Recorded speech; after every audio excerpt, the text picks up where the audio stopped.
So Dennis turned around and started to pull away some of the vines and the leaves until he found a door handle. As he turned the door handle, the door opened up and he walked through. And some people were coming, so he hid behind a chair. A family of 4 young children were being taken by their parents to school. They all left through the front door, and Dennis got out from behind the chair and looked out the window, and he saw them walking down a path that was lined with beautiful flowers. Dennis noticed a newspaper on the table with the date March 16th, 1945. And then he realized that somehow he had gone back in time.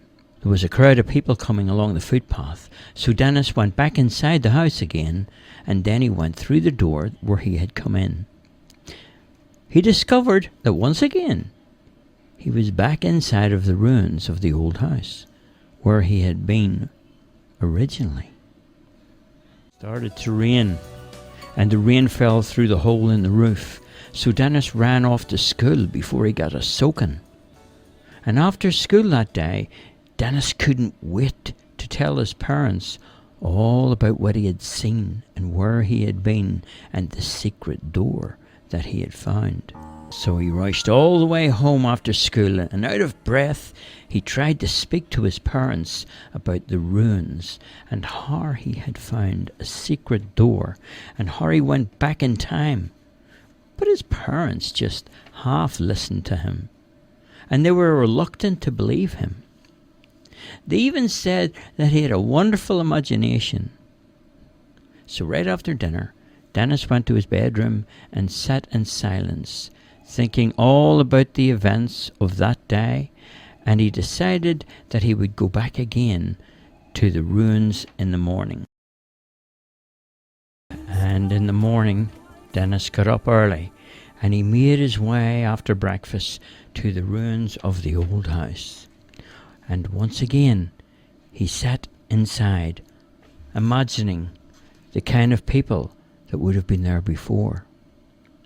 Then he looked at the old mysterious door, and this time he got up and he opened the door and he walked through. But this time, he wasn't standing in the parlour of a beautiful home. He was standing in the ruins that had been charred by a fire, and everything had been burned. And he ran all the way to the school that he went to. But he could see that the school children were wearing strange uniforms. They were old-fashioned. And he hid out of sight, and he made his way into an empty classroom where he saw a newspaper on the desk, and he glanced at the front page, and the date of the publication was the 18th of March 1945, which was 2 days later than when he had first been there before, in that time and that place, in the house. And there was an article on the front page of the newspaper that told the sad story of a family of 4 children and their parents who were all killed in a fire as they slept. The story described how a faulty gas heater had exploded, setting the home ablaze. The article also had a picture of the house, and it was the very same house as the one Dennis had been exploring. Immediately, Dennis ran out of the school and back to the home's ruins and through the door again, and once again he ran all the way to his school. And after school, he couldn't wait to get home to tell his parents all about the fire and the family who had been killed. They just humoured him and said what a wonderful storyteller he was. So now, after Dennis had his dinner, he went to bed with the thoughts of returning to the ruins again the next day. The next day, after breakfast, he went to the ruins before school. When he went through the door this time, he was standing in the parlour of a beautiful home. He heard voices coming from behind the door in the hallway, and so once again he hid behind the chair, and then he saw them come into the room. He watched them getting ready for school. He could see how happy they all were as a family. He made sure that they couldn't see him. And once again they all walked out the front door. Dennis came out from behind the chair, and on the table again Dennis saw a newspaper, and the date of the newspaper was the 17th of March 1945. So Dennis knew that this was the night that the house would burn down. And then he looked around for the gas heater. He turned off the gas and removed the heater, and he took it through the secret door, and on the other side of the door he discovered that he was standing inside the kitchen of a beautiful home. And on the kitchen table was another newspaper, dated March 17th, 1995. He carried the heater all the way to the scrapyard, where he tossed it on a pile of a scrap before climbing up the mountain of wrecked cars to the top. Every day Dennis would leave school to have lunch at his grandmother's house. He loved going there because there was so much to explore on the way to and from his school. There was the youth club's equipment room, inside an old tin shed, where the back door was never locked, and Dennis would sometimes sneak inside to rummage through some of the boxes that were in there. And near the tin shed there was a scrap metal yard, where he loved to scale up the mountain of wrecked cars.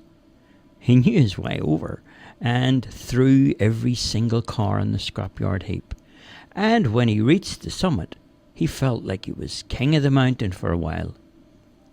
And then he would walk along the path of stepping stones along Rosebank River until he came to the mill dam, where two white swans had their nest in the long grass on the side of the dam.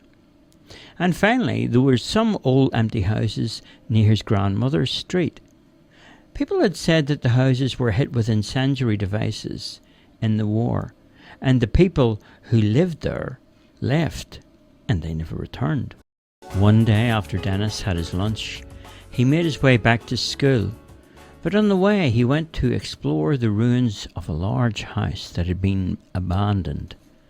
He scrambled some of the rubble away from the front door, and then he went inside the old house. There was a rusty paint tin on the floor of a room that would have been a kitchen at one time.